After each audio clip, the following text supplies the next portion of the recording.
Olá pessoal, meu nome é Eduardo, seja bem-vindo ao canal. Nesse vídeo eu vou falar com você sobre o livro Do Espírito das Leis de Montesquieu, publicado pela editora Unesp, com tradução de Tiago Vargas e Cílio Lourenço. É uma edição em capa dura, com um bom acabamento e que tem mais de 900 páginas. É uma obra sem dúvida fantástica e especialmente para aqueles que querem compreender a sociedade, compreender as leis, compreender um pouco sobre como funciona a política também. É uma obra que também tem suas controvérsias, eu irei falar um pouco sobre elas, dentre outros aspectos. Mas em se tratando de edições, essa é, ao meu ver, a melhor edição já publicada do livro O Espírito das Leis, de Montesquieu. Por que eu digo isso, né? Por ser uma obra clássica, né? Uma obra que ultrapassou sua geração e que influencia até hoje, ela deveria ter uma edição que fosse, de fato, né, de qualidade, uma tradução direta, com notas, etc. Infelizmente, a editora Unesp decidiu fazer isso, né? Então, é uma obra realmente primorosa. A obra do Montesquieu ela tende ao longo de vários séculos, influenciar muitos países, muitas sociedades e até mesmo no âmbito internacional, inclusive o próprio Brasil, né? Se você pegar a sua Constituição, né, e ler no artigo 2º da Constituição, lá vai dizer: são poderes da União independentes e harmônicos entre si, o legislativo, o executivo e o judiciário. Ou seja, o Estado ele tende a projetar três formas de apresentar ao poder suas funções: através do judiciário, através do legislativo, através do executivo. E nós sempre convivemos com isso diariamente ao longo do tempo, né, na questão política. Você vê toda hora nos noticiários: o legislativo está querendo criar uma lei, o executivo está querendo realizar alguma coisa, o judiciário está fazendo julgamentos de determinadas situações, etc. Tudo isso é através da influência do livro Do Espírito das Leis de Montesquieu, porque nesse livro é que ele traz essas bases aí da separação dos poderes que estão no Estado. E através disso é que várias pessoas foram influenciadas ao longo dos anos e formaram então a organização do Estado conforme essas divisões. Né? A ideia de ter uma Constituição e que nessa Constituição os poderes fossem separados e fossem controlados para que não pudesse ocorrer determinados abusos. Né? Então vem através dessa obra do Espírito das Leis, do Montesquieu, que traz a origem dessas ideias. Né? Muito embora outros pensadores antes de Montesquieu já tivessem essas ideias de separação de poder antes dele, né? Aristóteles, por exemplo, já falava sobre isso, mas Montesquieu ele traz a inovação em apresentar esses aspectos e também apresentar um estudo um pouco amplo sobre a aplicação das leis, sobre a criação das leis, dentre outros temas. Né? Aqui no Brasil, a obra do Montesquieu ela começou a ser lida especialmente nos cursos de Direito, na atual Largo de São Francisco, na Faculdade de Direito do Largo de São Francisco, da USP, também em Recife, já no século XIX. Mas, muito embora, né, os estudiosos já lessem a obra do Montesquieu antes disso, né, porque é uma obra que foi publicada em 1748, e depois disso nós tivemos a outras questões históricas, como por exemplo a Revolução Francesa, e através da Revolução Francesa e também da Revolução Americana, norte-americana, formou-se então estruturas de Estado que tivessem como base essa separação dos poderes. Aqui no Brasil, a própria primeira Constituição de 1824 fazia essa divisão inspirada nesses ideais, né, de separação do poder legislativo, executivo e judiciário, e incluía um a mais, o poder moderador, na Constituição de 1824. Mas basta saber que é tão potente, tão influente essa obra, que transformou a estrutura de vários estados, de vários países, e também no âmbito internacional, que até hoje sofre influências aí através dessa obra. Então é muito interessante saber que essa obra tem aí sua influência, e até hoje mesmo nós convivemos com Montesquieu. Né? Aqui no Brasil, como eu já mencionei, teve sua origem nos primeiros cursos de direito, as primeiras leituras do Montesquieu, mas nunca existiu uma tradução assim que fosse amplamente aceita, etc. Até chegar ali na década de 70, mais ou menos, o Fernando Henrique Cardoso, que é nosso ex-presidente, né, da década de 90, ele fez a tradução para a editora Nova Cultural, a editora Abril Cultural, né, da editora Abril. Ele fez junto com o Leôncio Martins Rodrigues a tradução do Espírito das Leis, e é uma tradução que não tem tantos problemas em termos diretos, porque ele traduziu do francês para o português, né? Enfim, mas passou a ser estudado ali um pouco entre os estudiosos, especialmente da sociologia, e até mesmo o Auguste Comte já dizia, né, que o Montesquieu seria o precursor da origem da sociologia. Então, enfim, teve esse tratamento na década de 70 e algumas pessoas liam Montesquieu, mas não era com bastante aprofundamento, né? Sempre o Montesquieu, pelo fato de não ser considerado como um autor propriamente da filosofia, nas coleções, por exemplo, aqui do Copleston e do Reale, a obra do Montesquieu ela é dita em duas, três páginas, mais ou menos. Então ele não é propriamente considerado um filósofo dentro das correntes, ele é mais considerado como um autor do âmbito da política, né? Especialmente da filosofia política. Então por isso que muitas pessoas estudam dentro do âmbito do direito e dentro do âmbito da política. E aí, com o passar do tempo, né, aqueles que estudam filosofia passaram a encarar o Montesquieu como sendo também um filósofo. E isso foi sendo ampliado aqui no Brasil também. Outra publicação que foi feita depois dessa do Fernando Henrique, tiveram outros, que eu não tenho todos os exemplares já publicados do Montesquieu, mas a editora Martin Claret publicou essa edição aqui, do Espírito das Leis do Montesquieu, mas essa aqui é uma daquelas traduções que foram consideradas violadoras, né, de direitos, com a tradução do Jean Melville, né, que é um nome aí que eles inventaram, né, e colocaram aqui, né, nessa edição. Então essa edição aqui não é recomendável, porque simplesmente pegou uma tradução já realizada, alterou algumas coisas e colocou aqui um nome, né, Jean Melville, que é uma pessoa que não existe. Então a Martin Claret nessa época tinha esses problemas. E aí atualmente a própria Martin Claret utilizou aí uma revisão, né, na sua própria editora e fez uma nova versão do Espírito das Leis com a tradução do Roberto Leal Ferreira. E aí sim já é uma tradução que não tem violação de direitos, né? Então essa edição aqui eu não recomendo. Eu tive que adquirir essa edição porque foi na época da universidade, né? Eu sou formado em Direito, então eu tive que ler o Espírito das Leis e adquirir essa edição porque era a que eu consegui ter acesso na época, né? E a versão do Fernando Henrique também, enfim. Outras obras também foram publicadas, por exemplo, as Cartas Persas do Montesquieu, nessa edição aqui da editora Scala, e também outra que a Germap publicou aqui, Grandeza e Decadência dos Romanos. Enfim, dá para perceber que o tratamento das traduções da obra do Montesquieu não foi completamente digno, né? Embora tivesse boas intenções essas edições anteriores, não foi um tratamento de fato digno de uma grande obra que influenciou várias civilizações, várias sociedades, né, por assim dizer. E então, finalmente, aqui a Unesp trouxe esse formato, né, que tem essa qualidade.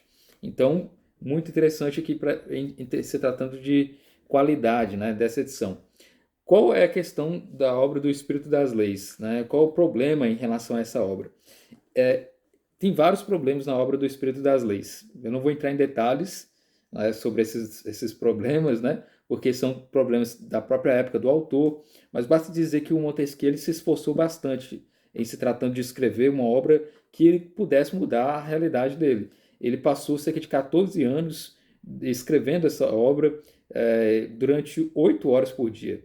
Então é um livro que ele mesmo sabia que tinha sua importância, ele pensava que essa seria uma obra que iria mudar a sociedade, como de fato acabou mudando em vários aspectos, né? E sofreram muitos ataques, tiveram muitos críticos na época, sobretudo com os jesuítas e os jansenistas, também a Universidade de Paris e a Universidade de Sorbonne eram grandes críticos aqui da obra do Montesquieu. No final do livro aqui, tem até um texto, um ensaio dele, da defesa do espírito das leis, onde ele vai pontuando, ponto por ponto, aqueles que criticavam a obra dele, né? Especialmente esses que eu já mencionei. Acusavam ele, por exemplo, de ser estoico. E aí colocaram aqui, ó, o autor louvou os estoicos, que admitiam uma fatalidade cega, um encadeamento necessário, etc. Trata-se do fundamento da religião natural. Acusavam Montesquieu de ser adepto de uma religião natural ou mesmo do estoicismo. Só que aí ele coloca, né, irei supor por um momento que essa maneira ruim de raciocinar seja boa. O autor louvou a física e a metafísica dos estoicos?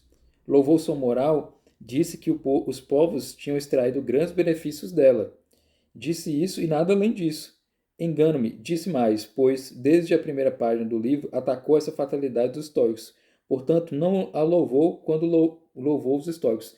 Então ele fez um elogio dizendo: existem algumas coisas positivas no estoicismo, mas é uma seita, é algo que é errado, etc. E aí as pessoas, na verdade, levaram para dizer que ele seguia o estoicismo, e ele disse que não. Aí ele também, que o autor louvou Bailey ao chamá-lo de grande homem, quando na verdade no próprio livro do Montesquieu ele ataca as ideias do Bailey, né? Esse Bailey ele atacava muita coisa da religião, né? Se considerava ateu, né? E aí o Montesquieu rebate dizendo não, na verdade quase todo o livro eu rebati as ideias do Bailey. Eu disse que ele é grande homem porque de fato ele era um homem inteligente, porém errado. E aí ele vai respondendo às críticas ponto a ponto nesse ensaio, né? É importante dizer que o Montesquieu ele teve sua origem na França e ele era um homem da nobreza, então era um homem da alta sociedade da época, então ele tinha condições de viajar por toda a Europa, né? Ele participava de eventos, conheceu vários países, lia bastante livros, né? Ele tinha a capacidade de adquirir, formar uma grande biblioteca e com todos esses recursos que ele tinha, ele conseguiu então formular essa obra do Espírito das Leis. E a sociedade em que ele vivia era uma sociedade praticamente feudal na França, né, de 1740, ainda tinha muitos resquícios do feudalismo.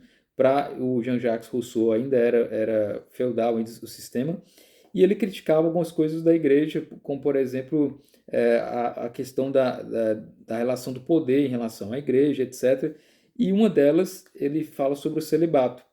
E ele tem apenas um parágrafo em que ele fala sobre o celibato, né? Ele diz aqui, ó, não tratarei aqui das consequências da lei do celibato. É perceptível que ela poderia se tornar perniciosa à medida que o corpo do clero aumentasse demasiadamente e, por conseguinte, que o corpo de laicos não aumentasse suficientemente.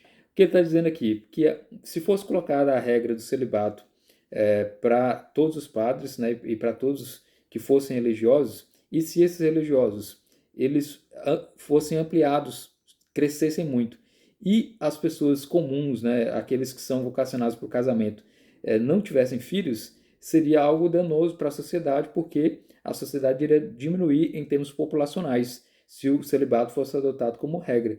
E aí ele está dizendo aqui que ele não é claro que o autor apenas fala da maior ou menor abrangência que se deve dar ao celibato em relação à maior ou menor quantidade daqueles que devem adotá-lo.